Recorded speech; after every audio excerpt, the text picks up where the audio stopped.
আলাস্কায় শেষ হয়েছে মার্কিন প্রেসিডেন্ট ডোনাল্ড ট্রাম্প ও রুশ প্রেসিডেন্ট ভ্লাদিমির পুতিনের মধ্যকার বহুল আলোচিত শীর্ষ বৈঠক।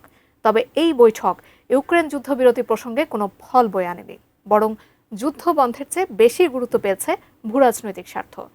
তবে কি শান্তি আলোচনার আড়ালে ভূরাজনীতির গোপন হিসাব কষেছেন দুই নেতা?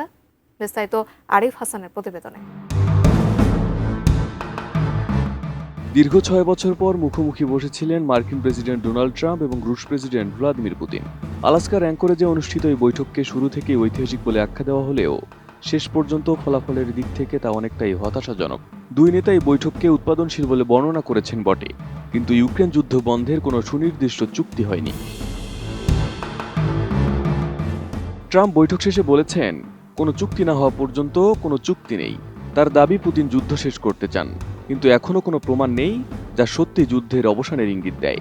বরং বৈঠকটিকে অনেক বিশ্লেষক দেখছেন ডিপ্লোম্যাটিক থিয়েটার হিসেবে, যেখানে পুতিন আসলেই সময় কিনতে চান এবং পশ্চিমা নিষেধাজ্ঞার মাঝেও কূটনৈতিক জয় নিশ্চিত করতে সক্ষম হয়েছেন। নোভা এলইডি টিভি, ঝকঝকে ছবি, নিখুঁত শব্দ, 5 বছরের ওয়ারেন্টি। নোভা মানে সঠিক মান, নিশ্চিত সেবা। কিছু সূত্রে বলা হচ্ছে, ট্রাম্প পরবর্তী সময়ে ইউক্রেনের প্রেসিডেন্ট জেলেনস্কি ও ইউরোপীয় নেতাদের সঙ্গে আলোচনায় বসবেন। তবে ট্রাম্পের অতিরিক্ত লেনদেনমূলক দৃষ্টিভঙ্গি ইউরোপের কাছে শঙ্কার বিষয় হয়ে দাঁড়িয়েছে। আর জেলেনস্কির জমি না ছাড়ার দৃঢ় অবস্থান যুদ্ধবিরতির সম্ভাবনাকে আরও সীমিত করে দিয়েছে। সবচেয়ে বিতর্কিত বিষয় হচ্ছে ভূমি বিভাজনের আলোচনা। বৈঠক ঘিরে শোনা যাচ্ছে, ইউক্রেনকে কিছু দখলকৃত এলাকা রাশিয়ার হাতে ছেড়ে দেওয়ার শর্তে যুদ্ধবন্ধের প্রস্তাব এসেছে। ট্রাম্পও খোলাখুলি বলেছেন, যুদ্ধ শেষ করতে ইউক্রেনকে হয়তো ভূমি ছাড়তে হবে। অনেকের কাছে এটি ইউক্রেনের জন্য মৃত্যুর পরোয়ানা ছাড়া আর কিছু নয়। পুতিনের জন্য এটি নিঃসন্দেহে বড় অর্জন, কারণ তিনি কেবল দখলে নেওয়া ভূমি ধরে রাখার সুযোগই পাচ্ছেন না, বরং যুক্তরাষ্ট্রের সঙ্গে সমান কূটনৈতিক আসনে বসার বৈধতা অর্জন করেছেন। অন্যদিকে ট্রাম্প এই লেনদেনকে চুক্তির রাজনীতি হিসেবে তুলে ধরেছেন, যা আসলে জেলেনস্কির জন্য বড় আঘাত। আসলে বৈঠকটি যুদ্ধবন্ধের চেয়ে বেশি গুরুত্ব পেয়েছে ভূরাজনৈতিক স্বার্থ রক্ষায়।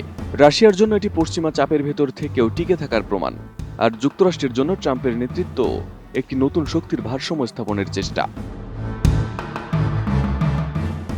ইউরোপীয় নেতারা আশঙ্কা করছেন, এটি শান্তির পথে না গিয়ে বরং রাশিয়াকে আরও শক্তিশালী করে তুলবে। ফলে ইউক্রেন যুদ্ধের ইতি টানার বদলে বৈঠকটি নতুন বিভাজনের সূচনা করতে পারে। আলাস্কার ট্রাম্প পুতিন বৈঠক একদিকে যুদ্ধের ইতি টানার স্বপ্ন দেখালেও অন্যদিকে ভূরাজনীতির বাস্তবতা চোখে আঙুল দিয়ে দেখিয়ে দিল। ইউক্রেনের জন্য এর অর্থ একদিকে ক্রমাগত যুদ্ধ ক্ষয়, অন্যদিকে সার্বভৌমত্ব হারানোর আশঙ্কা। Arif Hasan, ATN news.